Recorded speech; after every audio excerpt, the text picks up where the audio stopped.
Македонија наликува на монархија, сметаа дел од експертите. Оти Ковачевски ниту учествувал на избори, ниту пак победил, а седна на главното столче во државата. Премиерот носи огромни одлуки за државата, а граѓаните никогаш не ни гласаа за него.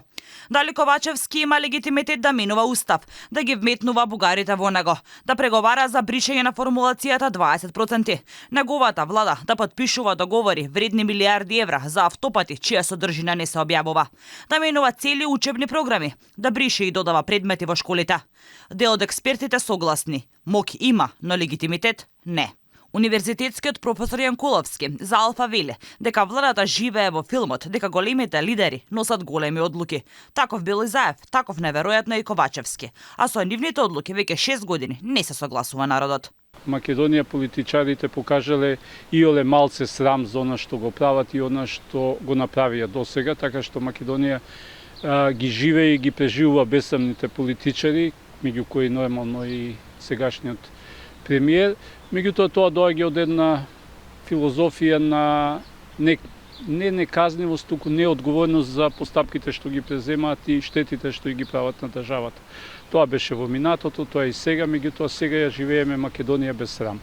Јанкуловски посочува дека средбите со граѓани и со бирите кои сега ги форсира Ковачевски, всушност се само обид премиерот и неговите соработници да се прикажат во друго светло.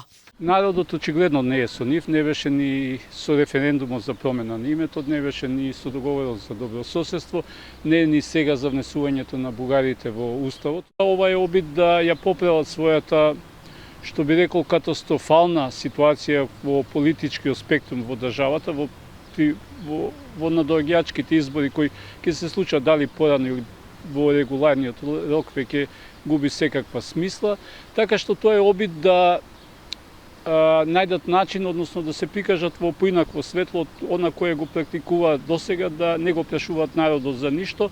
Инаку Ковачевски седна на местото на Заев кон крајот на 2021 година, по поразот на локалните избори. Тогаш првиот човек на владата и на СДСМ Заев си даде оставка. Ковачевски е директен избор на Заев и не е избран на непосредни избори.